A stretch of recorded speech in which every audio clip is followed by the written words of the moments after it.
Hey guys, it's Mike with another King Arthur Legends Rise video with my semi-endgame account that I found out all about. So one thing I've been looking at is where we get some of these materials and so forth, and I think I've been sitting on a lot of resources. So like this guy right here is actually a selector chest for keepsakes where I can get some of these focus and unity keepsakes, and I only have 8 of them. So hopefully I can put together a full set of each one. I feel like once you actually use these, it'll give you the opportunity to actually select the belt, the orb, or the banner. But we're going to jump into that and see if we can get a full set of each of these on the account. I think that would be extremely helpful. And then we're also going to look into some of these chests because we can use, I think it's some of these guys, and then you can actually alchemize is that a word? I don't know. We're going to use our alchemy to bring these up to mythical, where we can forge some of the 6-star. The moons are for vigor sets, but we'd also be looking at some of the other sets too, as far as resistance and accuracy. I think would be extremely helpful also.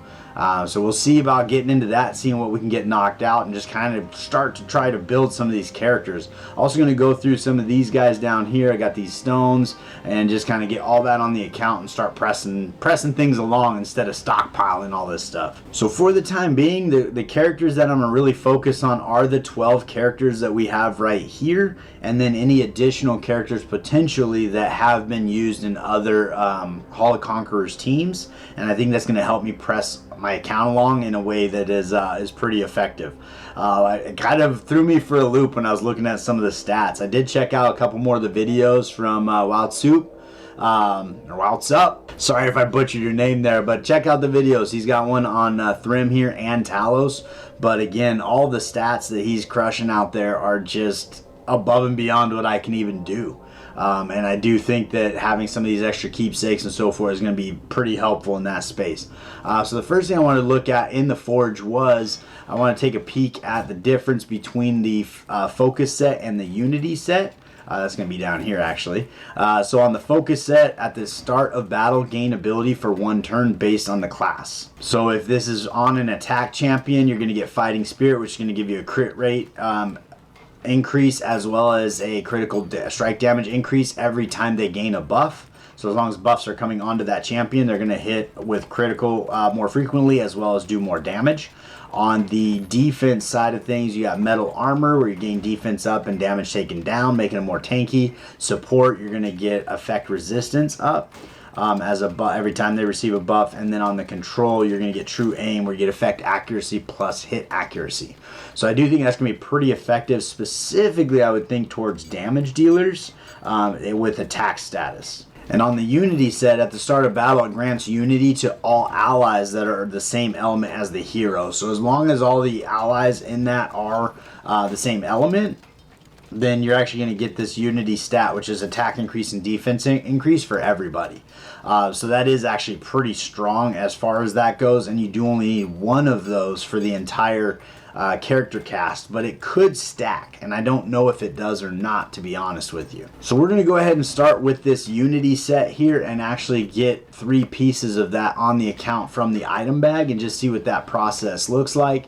If we jump in here and go on to the Unity, we're going to grab 3, hopefully, and I think it'll allow us to select these different, well, yeah, so from here we can go ahead and, where'd it go? It's got to be in here somewhere. There it is.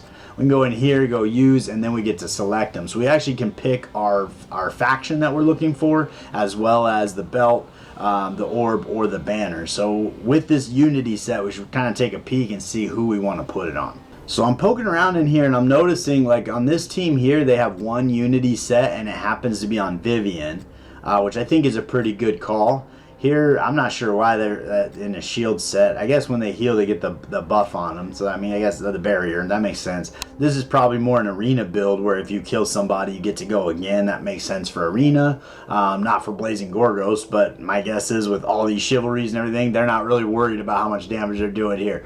But if we come down to this team actually does have a Unity set on 2 different champions, which might just be a coincidence. They might have just built them that way, or the Unity set potentially could stack. And if it stacks, that could be a pretty strong way to go. They have a Focus set on this Hild, which is kind of cool. See, the team in my group actually does not have a Unity set on anybody. but they do have 10 chivalries across the board.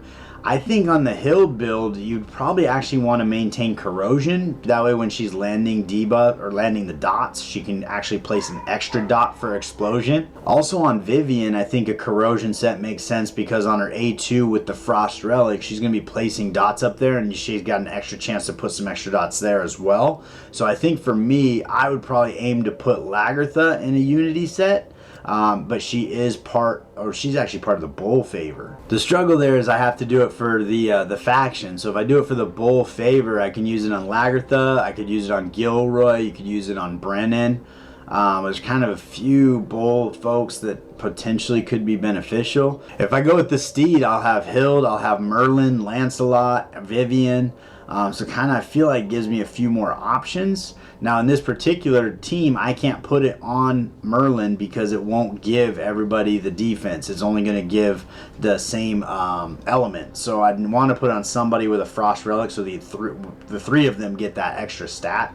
So I think I'd probably put it on my Hild, just because my effect accuracy on my build is so low. She's probably not landing a lot of dots anyway, and then give Vivian the opportunity to get those extra dots with the corrosion set.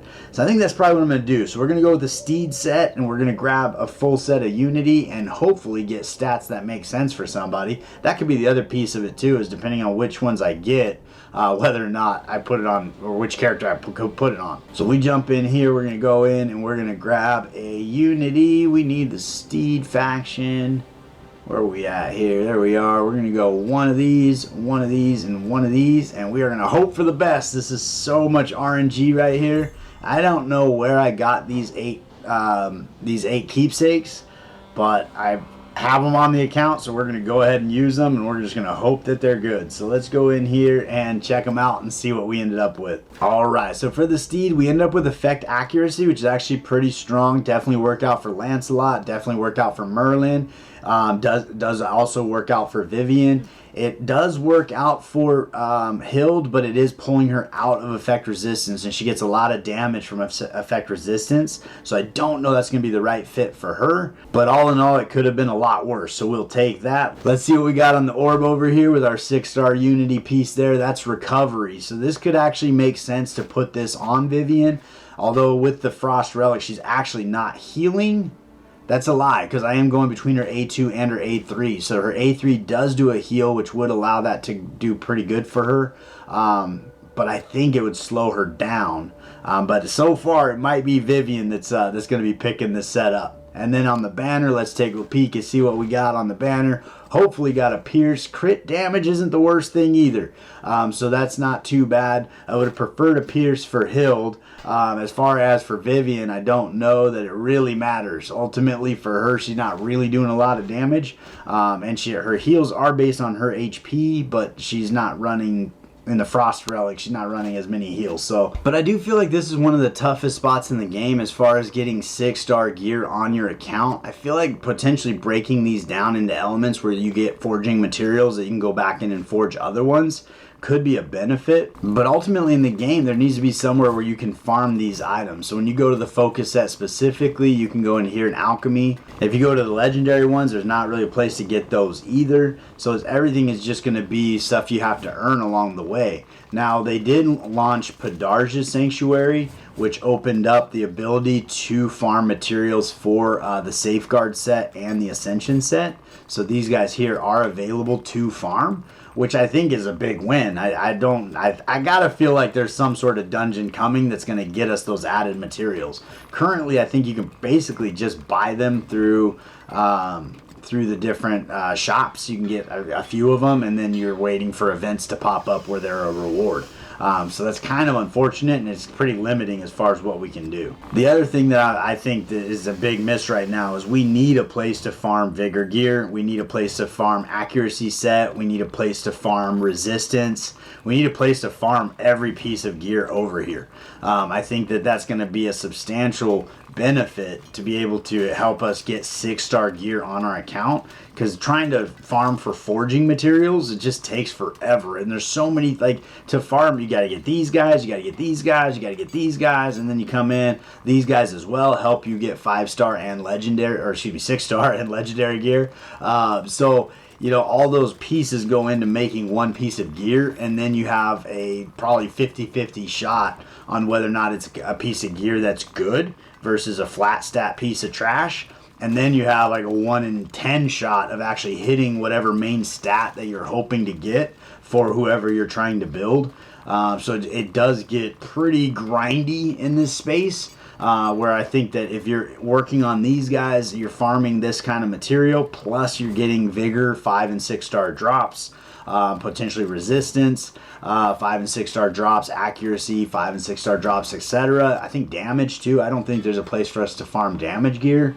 So I think all of that stuff should be available somewhere. So currently we have speed, crit rate, and attack, drain, life, and defense. And then we have the strife, the shield, I forget what it's called, and then corrosion, or it's barrier. It's a 2-hit barrier. And then you have ascension, you have safeguard, and prevention? What is this one? Yeah, the prevention set, 100% chance of decrease, which is actually kind of interesting. So I think it's about time we either add other sets into here where you can farm those other ones as well, maybe make it 4 sets, or maybe it's time for a new dungeon. Come on, Netmarble, help us out. We're struggling to make it to end game apparently. I thought I was there, and then I was told otherwise, and found out quickly that I have a lot of work to do. The other thing I did do with going through all of my gear changes and everything is I blew through all my gold. I'm back to being broke. It sucks. I need to go back on vacation, store up some gold. But let's go ahead and pull these guys, get these on the account. Why not? We're in here. But let's take a peek at some of the other things that I've been sitting on for a long time and see about getting them on the account. Alright, so the first stop is these chests right here. They allow you to select what you're looking for here. These guys, I think you can get a lot more readily available. These are the rare ones that you're looking for. This would be for your Unity set. This is for your Focus set. Somebody in the comments told me I can type in a number here. How many of these do we have? We had 90. All right, we're going to go ahead and do, let's do 45. 45 right there. Go select. And we're going to sit tight and get some Unity stuff on the account. For some reason, these are different. I'm not sure why they're different, but they are. So we're gonna grab these guys and we'll do 33 of these guys. Oop, why is it not working? 33, there it goes. Select, get that in there, and then we can make some Unity stuff out of that. And then depending, I think that the Focus set, I saw some stuff in the previous video where Focus set was helping out quite a bit as well. These guys here are our power-up materials for skill tomes, so maybe we'll poke in there and see who we need to upgrade relics and get those guys moving in the right direction. And then these are our talismans, which I know we're falling short on. We still have 4 of the 6-star safeguard. Hindsight 2020, probably shouldn't have bought the safeguard. I don't really use it on anybody. It'd been better to get another ascension, another damage, another effect accuracy, even another vigor. Would have been a better choice than the safeguard, but you know, it was 40 pieces, I think, for 1,500 rubies, or crystals. Hopefully it comes back, because I think that was a big win. So here's some more keepsakes in the 6-star selector chest. So we got 5 of these, so I think we could probably we'll do 3 more of the Unity. Kind of a little heavy on Unity, but I do feel of the 2 it is better. I could be wrong. The Focus set I know has merit.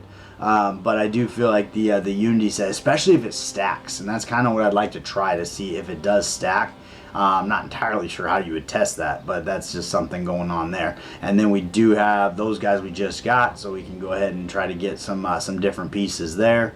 And then we've got a 6-star ring. What can we get in here? Let's take a peek. So in here we have all the different gear sets available to us, so we can pick and choose, and we can also pick and choose if we want a pendant, earrings, or a ring. So I might hold on to that for the time being in case I get to a spot where I'm really looking to get into something. Awakening stones, if we need them, we got 83. So again, these are for the keepsakes here, 52 of these. We're gonna go ahead and maybe we'll go 25 here on the chains, and then we can actually use the alchemy to bring those up to mythical to get 5 and 6 star pieces.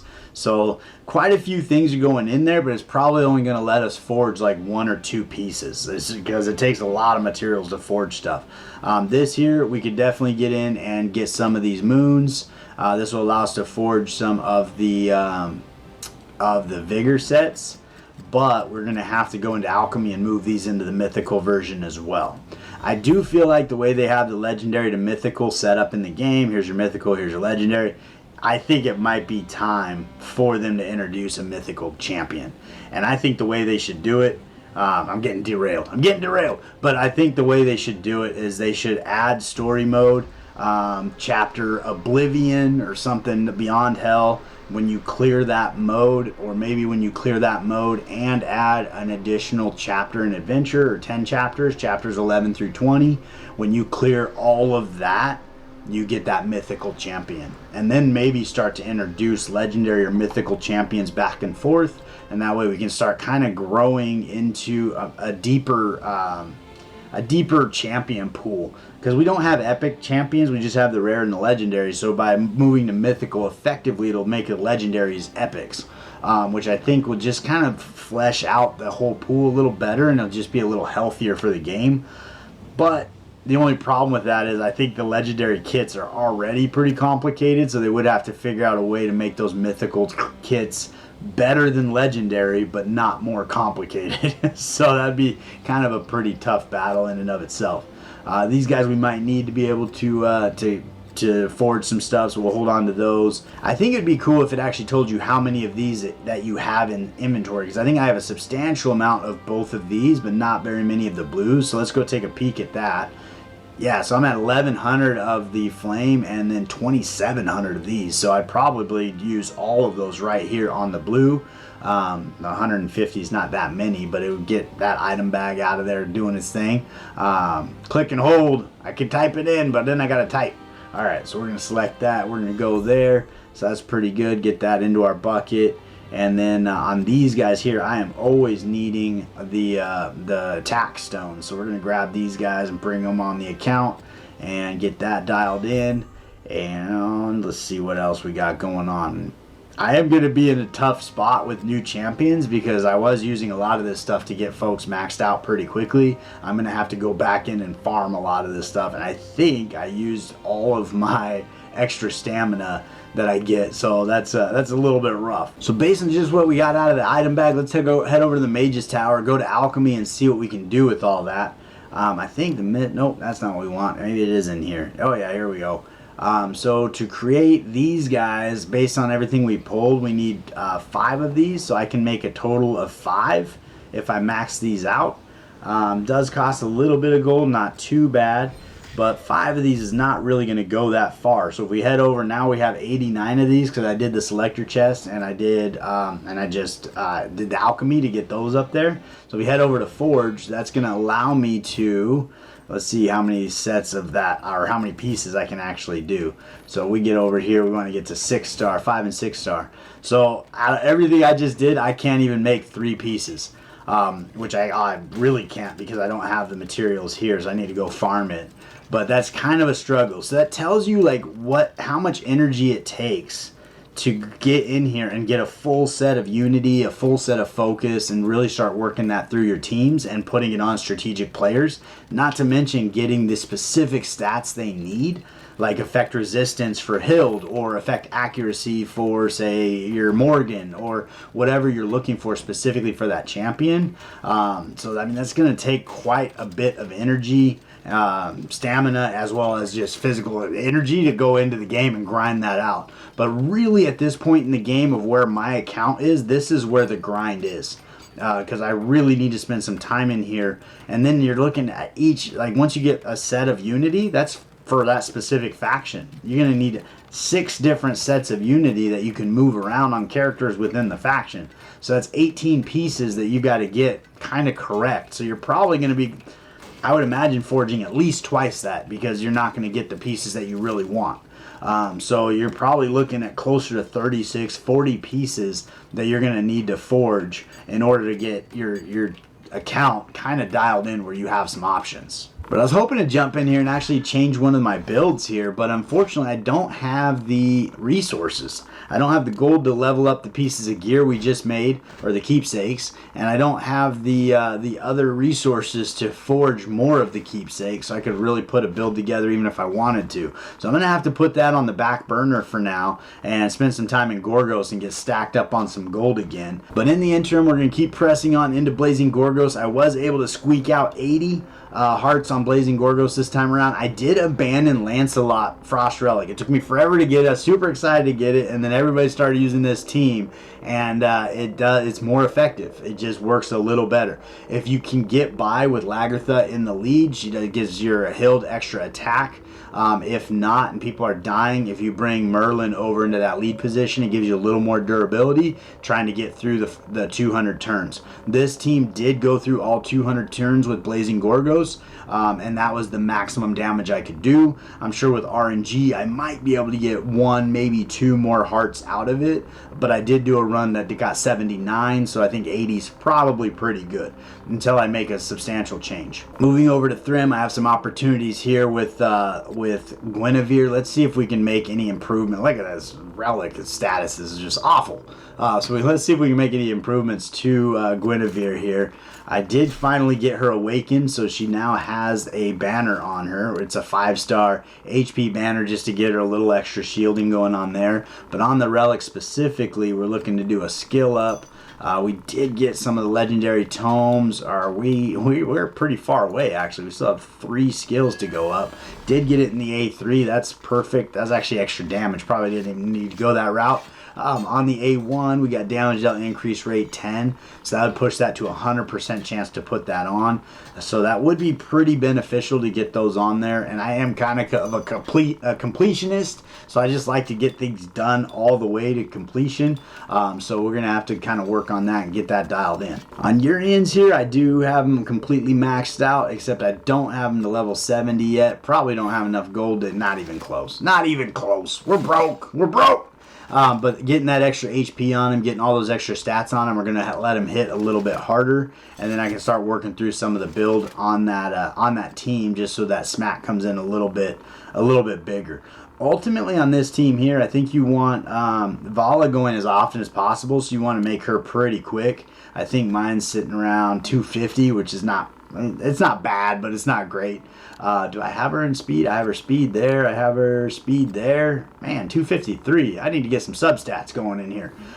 So those kind of things would be beneficial, because she's really the one doing all the damage. Because when she does her co-op and gets everybody to come attack with each other, that's when the big hit comes in. So you want her going more frequently. You do need the rest of them kind of going equally, because I think Guinevere here is doing the co-op extra damage, so you want to make sure that buff is up when the co-op happens with Vala here. And then I do believe that you do want your Revenant Merlin with way more chivalries than 0, if you can make that happen, but I can't, so that's where I'm at. But you also want her to be pretty quick, because she's putting that debuff up where everybody that attacks actually heals himself based on their attack. So you want her to kind of move along to make sure that debuff is always up, so your team is always healing themselves. And then on the Talos team, I'm still horsing around with a composition that'll get me where I need to be, bringing in different damage dealers and so forth. I'd really like to get that Storm Arthur, but I am a little bit a ways from it, so I got to work through what I got. This team was my best performing team last time around. I think I did have Arthur in the lead position, and I built everybody a little tankier so they'd make it through and get that extra damage out of Arthur. But this essentially was the team. I think I had Frost Nika in here instead of Flame, but I think I ended with 60 hearts last time, so there's not much room for improvement there. So I'm going to keep horsing around with that. Still got 4 days, hopefully do a little better. I did also jump in Forbidden Dungeon and pressed on a little bit, got all the way up to level 35. I tried it a couple times, ran out of time before reset, so I just went ahead and simmed my stuff back here at 34, but I do think I can press the account on, and I do have 4 days to do that as well. So hopefully I can keep moving through this Forbidden Dungeon after being called out. I want to make sure that I'm putting my best foot forward and trying to actually progress in all aspects of the game. But this one is a little more RNG focused. Like, even going through here, I was basically just playing on manual and going through and trying to get through through my freezes at the right time, using Brennan to get my taunts going on the right characters to make sure they're not hitting me with their big AoE abilities, which helped me kind of move through quite a bit. But we are about to change our criteria after we beat stage 35, which could make a could put me at a standstill. Just depends on what the criteria is, but I do feel at this stage of the game I probably have a team that can beat it. It's just a matter of figuring out who it is and putting it together. But I think that's about what I got for you today. I wanted to go through and kind of talk about where the focus is of forging materials and how we can get some of these really quality keepsake sets on our accounts. And we probably, most of us are sitting in a lot of these resources in here that we can start to utilize and put to good use. For me, I kind of stockpile stuff as my MO when I play a game. I stockpile stuff until I understand what it does and how good it is, and then I go and I use it for the benefit. And I think that ultimately that's probably where I kind of fell down, because there's a lot of gear in here that would make my team significantly better had I been forging it along the way. But I'm going to spend some time in Gorgos after I get some stamina and actually start pressing my account along. But I appreciate you guys hanging out with me all the way to the end. If you haven't liked and subscribed to the channel, please do so. It means the world to me, and I look forward to seeing you next time.